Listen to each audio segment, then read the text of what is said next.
My name is Erin Walters, and the night my family finally ran out of excuses.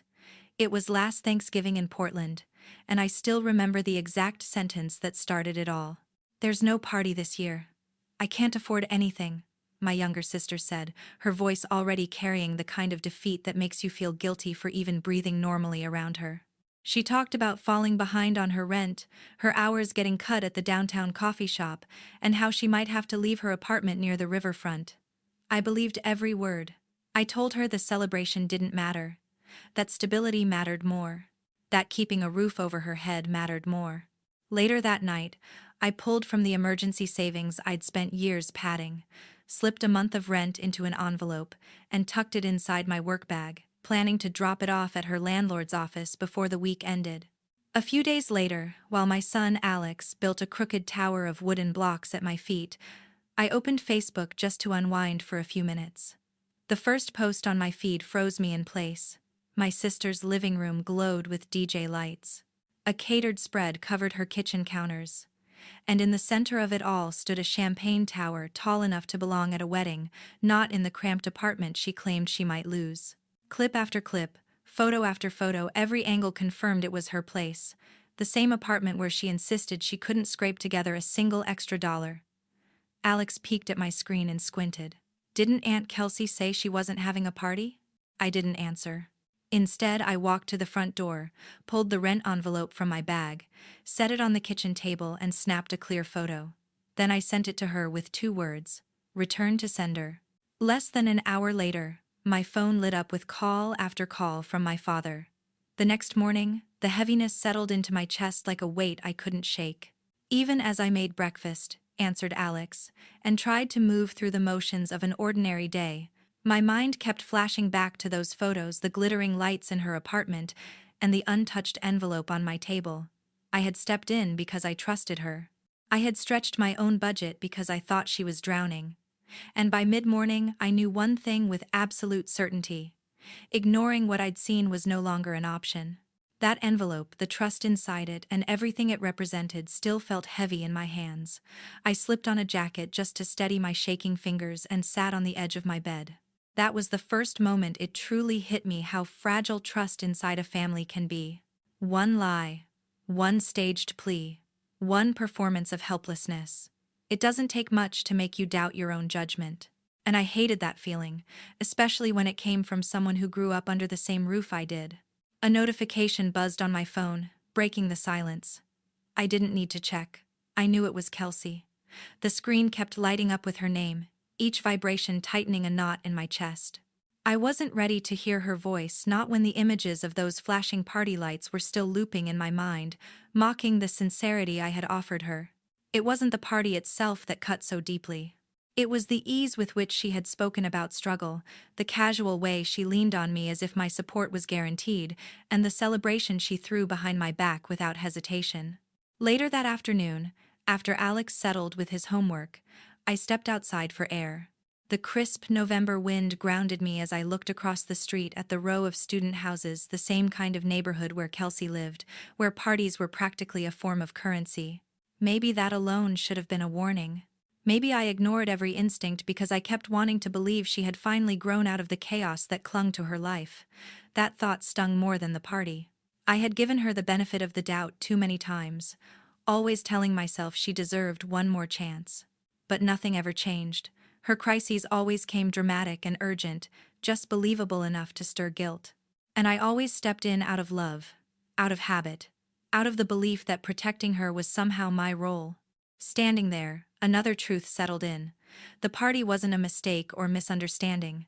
It was a choice, a deliberate decision to prioritize appearance over honesty. She knew exactly where that rent money had come from. When I walked back inside and sat at the kitchen table, staring at the empty spot where the envelope had been, the weight of everything finally sank in. Removing that envelope had felt like taking back a part of myself I'd handed away without thinking. There was no victory in it, no sense of pride, only a muted reclaiming of something that should never have been risked in the first place. Alex's footsteps echoed lightly down the hall as he rummaged for a snack, and something in me shifted, a small reminder of what mattered, who mattered, and how easily boundaries erode when guilt becomes the guiding voice. This wasn't just about Kelsey anymore. It was about drawing a line I should have put in place years ago. And for the first time in days, the fog in my mind lifted enough for a single truth to settle in. It was time to protect my life from the chaos I kept excusing. By the time evening pressed against my apartment windows, the silence felt different. It wasn't peaceful. It held a charged stillness, like the air right before a storm cracks open. Then it began, my phone buzzing in short, clipped bursts on the counter. I didn't have to look to know whose name was flashing repeatedly across the screen. And I didn't need to answer to understand that my silence would only shift the pressure onto someone else in the family. That was always how the cycle worked. I stepped away from the phone and began straightening the living room, rearranging things that didn't need rearranging just to give my hands a task. The pattern within our family had been painfully predictable for years. Whenever someone tried to hold Kelsey accountable, another relative stepped in to smooth everything over, insisting it was for the sake of keeping the peace. But peace built on one person's exhaustion wasn't peace at all. I had spent too long learning that lesson. Another round of buzzing vibrated through the room, longer this time. I finally glanced down. Dad. Seeing Robert Miller's name on the caller ID made something inside me both loosen and tighten. My father rarely called without good reason. His voice had always been steady, even when everything else tilted out of balance. But that steadiness often made him the one stuck in the middle of every conflict, patching holes no matter who created the damage. I let the call go to voicemail not to ignore him, but because I wasn't ready to hear the worry I knew would sit behind every word. When the buzzing stopped, the apartment fell into that too familiar quiet. I leaned on the counter, palms pressed to the cool surface, trying to steady the churn inside me. I wasn't angry at him. I just couldn't be pulled back into defending why protecting myself wasn't cruelty. A few minutes passed before the phone lit up again, this time with a voicemail alert. I didn't listen to it. I couldn't. I already knew the tone I would hear, the familiar blend of concern wrapped in quiet resignation. My dad hadn't lied, hadn't thrown a party behind anyone's back, yet he would be the one nudged into the middle, expected to clean up the emotional debris just because he'd always been the steady one. I walked to the window and watched students drift in and out of the houses across the street. Their lives felt worlds away from the storm tightening inside my chest. For a brief moment, I wished adulthood didn't demand navigating the kind of burdens that force your heart into two loyalties, one to the people who raised you, and one to the person you've become despite them. My phone buzzed again, lighter this time, a text. Without thinking, I opened it. "Call your dad, he's worried." No punctuation, no warmth, no name, but I knew it was my mom. Her messages always appeared stripped of emotion, stripped of any acknowledgement that she might be part of the tension she wanted me to fix. I stared at the screen until the letters blurred. She wasn't asking what happened. She wasn't asking how I felt. She was asking me to step back into the role I'd always played, the mediator. The one who swallowed discomfort so no one else had to feel it. I lowered the phone onto the counter and, for the first time in a long while, allowed myself to sit with a truth I had been avoiding. Our family had never functioned in balance. Dad tried to carry everything quietly. Mom redirected every conflict outward so she wouldn't have to look inward. And Kelsey floated above the consequences she created, expecting the rest of us to absorb whatever fell. What I felt wasn't resentment, it was recognition. Recognition of a pattern so old I had mistaken it for normal. Standing there, I realized something inside me had shifted more than I'd admitted. This wasn't about a party. It wasn't about a month of rent. It was about the quiet expectation that I would always bend first, always compromise, always repair what I didn't break. The phone went silent for a long stretch after that. I didn't know if Dad would call again. I didn't know if Mom was already rewriting events to require the least accountability. But I did know one thing with absolute clarity. I couldn't keep participating in the same cycle, not when it kept costing me pieces of myself I could no longer afford to give away. That realization settled over me slowly, like the first clear note in a song I'd been straining to hear for years. The next day unfolded with an uneasy quiet, the kind that makes ordinary sounds feel sharper, heavier. I tried focusing on my work, but concentration slipped from my hands again and again. Something was approaching. I felt it with every hour that passed, like a confrontation building momentum just out of sight. It arrived in the late afternoon, though not in the way I expected.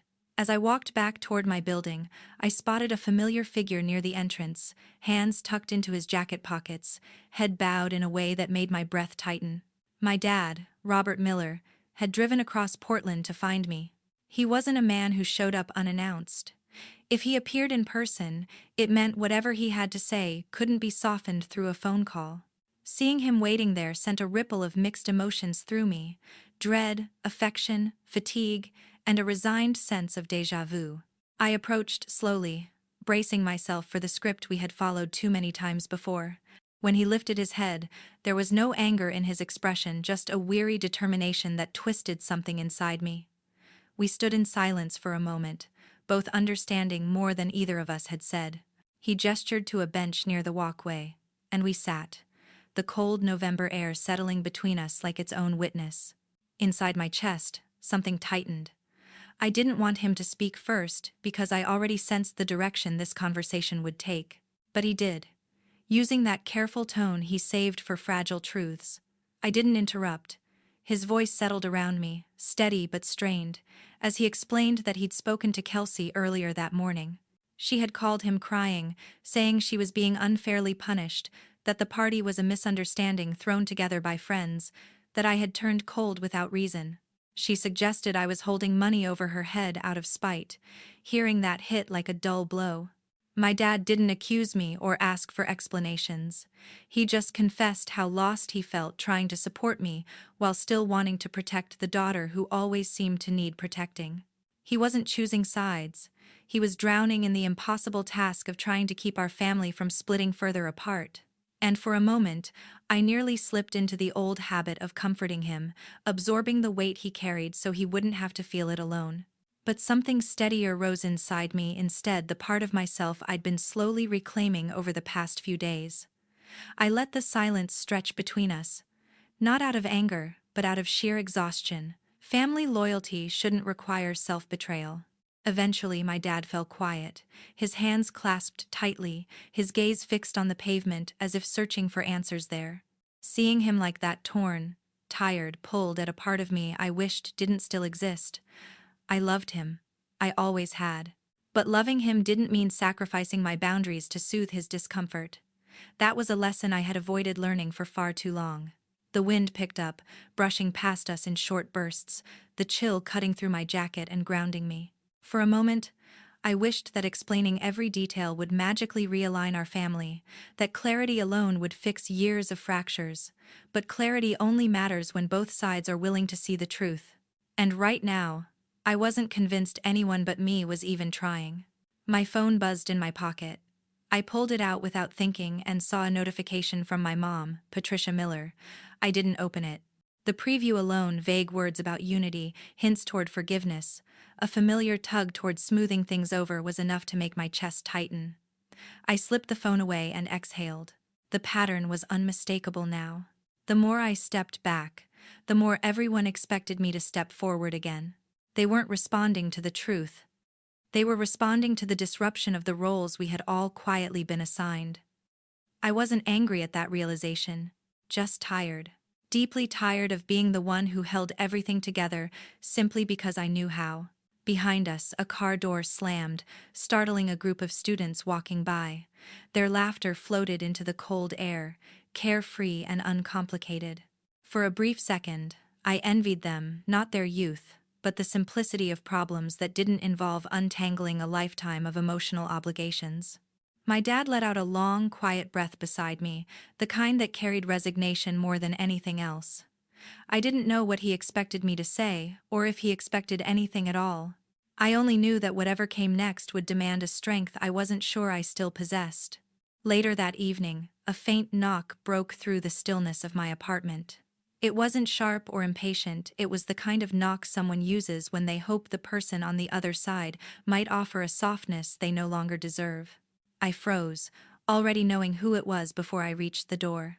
When I opened the door, my younger sister, Kelsey Miller, stood there, wrapped in an oversized sweatshirt, her hair pulled into a loose tie, as if the day had drained the structure out of her. Her eyes flicked past me, scanning my apartment like she expected to find evidence of something she could challenge. I kept the door open just enough to show I wasn't shutting her out, but not wide enough to pretend anything was fine. The air between us tightened, stretched thin like a rope pulled toward breaking. She didn't ask to come in. Instead, she stood at the threshold with her shoulders slightly hunched, as though she was rehearsing an explanation she wasn't confident would hold. I could see the narrative already forming behind her eyes, one where she was misunderstood, where intention meant more than impact, where accountability dissolved the moment someone else stepped forward to absorb the fallout. I stayed silent. I needed to hear what version of the truth she'd arrived, prepared to defend. Her expression faltered when she realized I wasn't rushing to fill the silence or soften the moment for her. That quiet pressed against her, unfamiliar and unwelcome. And I didn't ease it. For the first time, I wasn't cushioning her landing. She shifted her weight from one foot to the other, her gaze darting away each time emotion threatened to surface. I kept still. I didn't prompt her. I didn't rescue her from the discomfort she had earned. I simply held the moment steady, letting her confront the distance she had created. Finally, she drew in a shaky breath and reached into her pocket. She pulled out her phone, screen already open to a message thread. Without speaking, she scrolled, her thumb moving faster, as desperation settled over her. When she handed me the phone, something in my chest tightened, a quiet warning humming beneath my ribs. The glow of the screen illuminated words that shifted everything.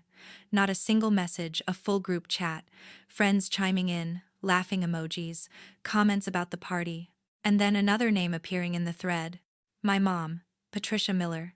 The content wasn't surprising. The casual ease of it was, Kelsey telling them I'd cover rent again like always. My mom joking that I never check anyway, followed by suggestions for decorations for the very party I wasn't told about. Friends encouraging the plan, celebrating it like a group project funded by my savings. As the words blurred slightly, something sharp and quiet moved through me. Not anger, not heartbreak, just recognition. This wasn't a misunderstanding. This wasn't miscommunication. This was intention, deliberate, effortless intention. I handed the phone back to Kelsey, not because I couldn't bear to see more, but because I had already seen enough. The silence between us thickened into something almost tangible, and I watched her shrink beneath it.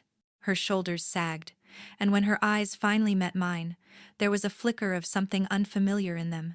Fear, maybe, or shame trying to surface. The kind that only appears when the truth becomes too solid to outrun.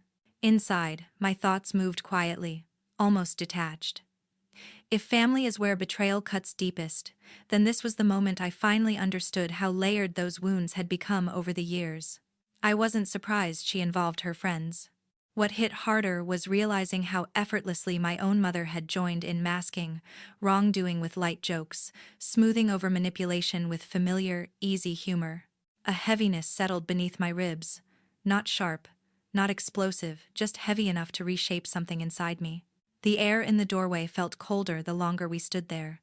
Whatever I had felt for my sister, whatever thread of loyalty I'd been pulling tight for decades, shifted into something firmer, clearer than anger. She lowered her gaze again, waiting for a reaction I didn't offer.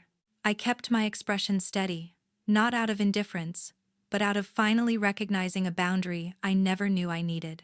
And with that, the last remnants of denial slipped away.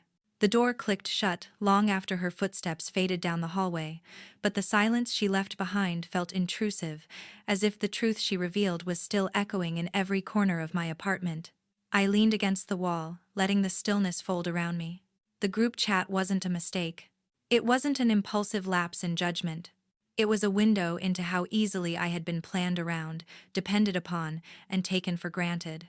A dull ache pooled beneath my ribs as I moved toward the kitchen, not looking for anything, but needing the physical motion to keep my thoughts from collapsing inward. I opened a cabinet, closed it again, pressed my palms against the counter, and exhaled through the heaviness settling in my chest. There is a particular loneliness that comes from realizing people you love have been using the parts of you meant to protect them, not exploit them. And that loneliness settled in with startling clarity. My phone vibrated on the table. The screen lit up with a name I didn't expect. My cousin, Nina Vaughn. She rarely reached out unless something required delicacy or discretion, and seeing Nina Vaughn's name gave me a moment of hesitation before I answered. I didn't speak at first. I just listened to her breath on the other end, steady, careful, carrying the kind of hesitation that told me she already understood more than I expected. Her message was brief. She wanted me to know that whispers were already drifting through our extended family. Not about the party, not about the group chat. Those details hadn't traveled yet. But the narrative Kelsey was crafting to protect herself had. Nina didn't repeat every word. She didn't have to. I could hear the outline of the story in her voice, the version where I had overreacted, where I had turned cold without reason, where I had made things more dramatic than necessary. I thanked her quietly, more out of instinct than intention. When the call ended, the silence returned, but it felt different now, sharper. It wasn't disappointment or shock anymore. It was clarity. I had spent so much of my life smoothing problems, repairing fractures, stretching myself thin to hold together a structure that had been cracked long before I ever arrived to fix it. And every time I stepped in, I called it kindness. But kindness becomes something else entirely when it is expected rather than shared. I walked into the living room and glanced at Alex's backpack beside the sofa, bright, small, perfectly ordinary. The sight grounded me. That backpack held a future I cared about far more than the tangled obligations of adults who never learned to take responsibility for themselves. I couldn't let him grow up watching me accept damage as if it were normal. Children learn by watching, not by being told. And I needed him to see a mother who understood boundaries, not one who collapsed under guilt. The hours drifted by slowly. My phone buzzed again at one point with a string of messages I didn't open. I didn't need to read them. I already knew the rhythm. Concern laced with manipulation, apologies missing accountability, attempts to pull me back into the role they preferred, the fixer, the peacekeeper, the dependable buffer. A quiet steadiness settled in me as I realized I felt no urgency to respond. Not out of spite, not to make a point, but because I no longer recognized myself in the role they expected me to play. It felt strange and almost peaceful to let a boundary stand without defending it. Later, as dusk softened the edges of the room, I sat on the arm of the couch and allowed myself a rare moment to breathe. No ringing phone, no footsteps at the door, no crisis demanding my reaction. Just stillness, something I hadn't felt in years. There is a moment in every breaking point when something shifts not loudly, not dramatically, but quietly, as if your mind finally aligns with the truth you've been skirting around. That moment settled into me now, cool and steady. I wasn't responsible for Kelsey's choices. I wasn't responsible for repairing the image she had cracked open. And I wasn't responsible for managing the discomfort others felt when the truth refused to match the version they preferred. For once, those thoughts didn't feel cold or unforgiving. They felt necessary. And for the first time in a very long while, I felt the faint edge of certainty rooting itself inside me, certainty that moving forward would require distance, not negotiation. As the noise around my sister finally stopped filling every corner of my day, a quieter pressure emerged. If I didn't draw a clear line now, I knew I would slip back into the pattern that had worn me thin for years. One night, after Alex fell asleep, I sat at the kitchen table with my phone and opened the family group thread. The chat was full of birthdays and small talk, layered beneath the unspoken rule that I would step in whenever someone needed rescuing. I typed one message. I said I would not be lending money, paying bills, delivering envelopes, or acting as anyone's financial backup anymore. I said I was responsible for my own home, and everyone else needed to be responsible for theirs. Then I hit send. Nothing dramatic happened, but something inside me aligned, as if my actions had finally caught up to a truth I could no longer ignore. The replies came fast. My mother, Patricia, sent long paragraphs about family unity and how life is expensive, conveniently omitting any mention of the lies or the party. Kelsey followed with complaints how hard everything was, how abandoned she felt, how I had chosen the worst possible moment to turn my back. She skimmed past her own decisions like they were footnotes that didn't matter. Reading their messages, I felt the old instinct rise, the urge to explain, to smooth things over, to prove I wasn't being cruel. I let the instinct pass. I set the phone down and left the messages unread for the rest of the night. Their disappointment belonged to them now.